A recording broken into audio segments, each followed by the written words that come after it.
25 saint വസ്തു കൊടുത്തിട്ട് ഇതിപ്പം നിങ്ങൾ ഒരു ഗവൺമെന്റിനെ കബളിപ്പിച്ചിട്ടാണ് ഈ ആളുകളൊക്കെ ഈ വസ്തുക്കൾ വാങ്ങിച്ചിട്ടുള്ളതാണ് ഞാൻ മനസ്സിലാക്കുന്നത്.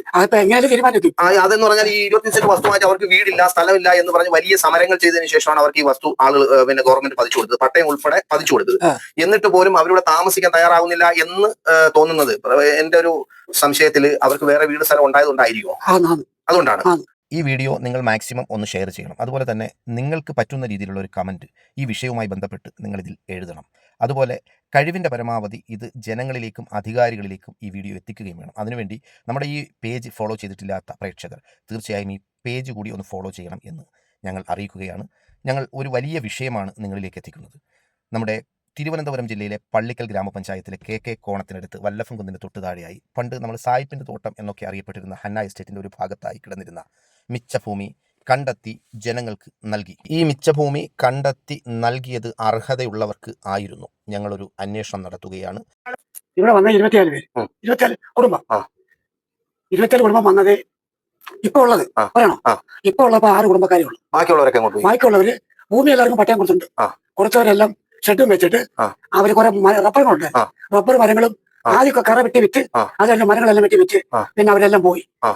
ഇപ്പൊ ഉണ്ടെന്ന് പറഞ്ഞാൽ 6 കുടുംബക്കാരുടെ താമസമുണ്ട്.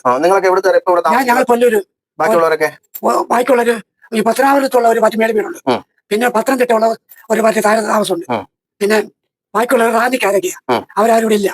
ബാക്കി എല്ലാവരും 25 പേർക്ക് ഇവിടെ വീട് കൊടുത്തു. ഒരാളിന് 25 സെന്റ് വസ്തു അല്ലേ ഇവിടെ കൊടുത്തു? 25 സെന്റ് വസ്തു കൊടുത്തിട്ട് ഇതിപ്പം നിങ്ങൾ ഒരു ഗവൺമെന്റിനെ കബളിപ്പിച്ചിട്ടാണ് ഈ ആളുകളൊക്കെ ഈ വസ്തുക്കൾ വാങ്ങിച്ചിട്ടുള്ളതാണ് ഞാൻ മനസ്സിലാക്കുന്നത്. അതെന്ന് പറഞ്ഞാൽ ഈ 25 സെന്റ് വസ്തു വാങ്ങിച്ച് അവർക്ക് വീടില്ല, സ്ഥലമില്ല എന്ന് പറഞ്ഞ് വലിയ സമരങ്ങൾ ചെയ്തതിനു ശേഷമാണ് അവർക്ക് ഈ വസ്തു ആളുകൾ പിന്നെ ഗവൺമെന്റ് പതിച്ചു കൊടുത്തത്, പട്ടയം ഉൾപ്പെടെ പതിച്ചു കൊടുത്തത്. എന്നിട്ട് പോലും അവരിവിടെ താമസിക്കാൻ തയ്യാറാവുന്നില്ല എന്ന് തോന്നുന്നത് എന്റെ ഒരു സംശയത്തിൽ അവർക്ക് വേറെ വീട് സ്ഥലം ഉണ്ടായതുകൊണ്ടായിരിക്കുമോ? അതുകൊണ്ടാണ്. അപ്പൊ അവരിതിന്റെ യഥാർത്ഥത്തിൽ ഇത് അവകാശികളല്ല. അങ്ങനെയല്ലേ തീരുമാനിക്കാനും. അല്ലെങ്കിൽ ഇപ്പൊ എത്ര വർഷമായി? അതെ, ഇപ്പൊ എത്ര കൊല്ലമായി നിങ്ങൾ ഭൂമി കിട്ടിയിട്ട്? എത്ര കൊല്ലമായി? 8 വർഷം ഇവിടെ വന്നിട്ട്. 8 വർഷമായി. 8 വർഷമായിട്ട് ഇപ്പൊ നിലവിൽ നിങ്ങൾക്ക് ഈ 5 വീടുകളല്ലാതെ 6ാമതൊരു വീട് ഇവിടെ ഇല്ല. 25 പേർക്ക് കൂടെ വസ്തു കൊടുക്കുകയും ചെയ്തു. അവരിവിടെയുള്ള മരങ്ങളൊക്കെ മുറിച്ചു മാറ്റി അവർ അതിന്റെ കാശുമൊക്കെ വാങ്ങിച്ച് പലരും അവരവരുടെ സ്ഥലങ്ങളിലേക്ക് തിരിച്ചുപോയി. ഇതിനകത്ത് ഒരു പ്രധാനപ്പെട്ട കാര്യം പറയാൻ, 10 വർഷം വരെ നമ്മുടെ കൈവശമുള്ളൂ. അത് കഴിഞ്ഞിട്ട് നമുക്ക് പ്രമാണം തരുമെന്നുള്ളതാ പ്രമാണം. ഈ പ്രമാണം 2 വർഷം കൂടെ കഴിയുമ്പോൾ പ്രമാണം കിട്ടിക്കഴിയുമ്പോൾ ഈ വരാത്തവര് ഇത് മേടിച്ച് വെക്കും.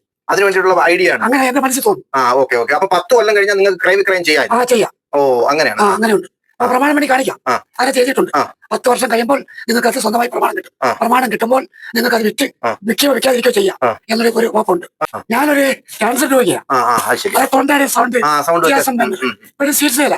ആ ചികിത്സ പിന്നെ വരുമാനം കൊണ്ടും പെൻഷൻ പൈസ കൊണ്ടും ചികിത്സയ്ക്കായി ഇവിടുത്തെ അഡ്രസ്സും ഒക്കെ റേഷൻ കാർഡിലൊക്കെ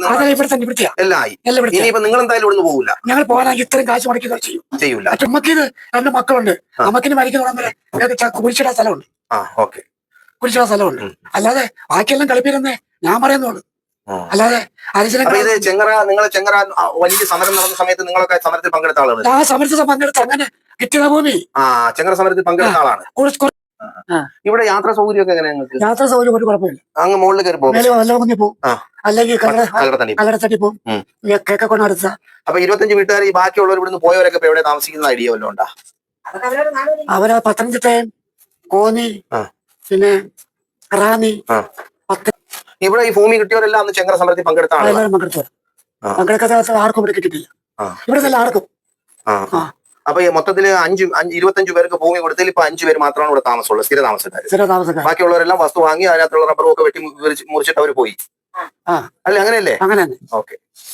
ഇവർ ഈ ഭൂമി ഉപേക്ഷിച്ച് പോയത് യഥാർത്ഥത്തിൽ ഇവിടെ താമസിക്കാൻ പറ്റാത്തതുകൊണ്ടൊന്നുമല്ല. അവർക്ക് വേറെ ഭൂമിയുണ്ട്, വീടുണ്ട്, അതുകൊണ്ട് അവർ ഉപേക്ഷിച്ച് പോയി എന്ന് മാത്രമാണ് ഇദ്ദേഹത്തിൻ്റെ വാക്കുകളിൽ നിന്ന് നമ്മൾ മനസ്സിലാക്കുന്നത്. അപ്പോൾ ഗവൺമെൻറ്റിനെയും ബന്ധപ്പെട്ട ഉദ്യോഗസ്ഥരെയൊക്കെ പറ്റിച്ച് കവർന്നെടുത്ത ഈ ഭൂമി തിരിച്ചു പിടിക്കണമെന്നാണ് ഞങ്ങൾക്ക് പറയാനുള്ളത്. അവകാശികൾക്ക് കൊടുക്കണം. ഒരുപാട് ആളുകൾ നമ്മുടെ നാട്ടിൽ പട്ടിണി പാവങ്ങളായ വീടില്ലാത്ത കൂടില്ലാത്ത ആളുകൾ നിരവധിയുണ്ട്. അവരെ കണ്ടെത്തി അവർക്കിത് കൊടുക്കണം. ഒരു കാരണവശാൽ ഇവർക്കിത് കൊടുക്കാൻ പാടില്ല. ഇനി 2 കൊല്ലം കൂടെ കഴിയുമ്പോൾ ഇത് വിറ്റ് ഇതിൻ്റെ പൈസയുമായി പോകാമെന്ന് ധരിച്ചിരിക്കുന്ന ഇവർക്ക് നല്ലൊരു പണി ഗവൺമെൻറ് കൊടുക്കണമെന്നാണ് ഞങ്ങൾക്ക് പറയാനുള്ളത്. ഈ വീടില്ലാത്തവരായിരുന്നുവെങ്കിൽ എത്ര കഷ്ടത സഹിച്ചിട്ടായാലും അവരോട് വീട് വെച്ച് താമസിക്കുമായിരുന്നു. കൃഷിഭൂമി ഉണ്ടായിരുന്നു, കന്നുകാലികളെ വളർത്തി ജീവിക്കുക, മറ്റ് കൃഷിപ്പണികളൊക്കെ ചെയ്ത് ജീവിക്കാൻ പറ്റുന്ന ഒരു പ്രദേശമാണ്. ഈ പ്രദേശം ഇട്ടിട്ട് പോകണമെങ്കിൽ അവർക്ക് സ്വന്തമായി വീടുണ്ട്, കൂടുണ്ട്, കുടുംബമുണ്ട്, വസ്തുക്കളുണ്ട്, ഇതെല്ലാം ഉള്ളവരാണ് എന്ന് ഞങ്ങൾ മനസ്സിലാക്കുന്നു.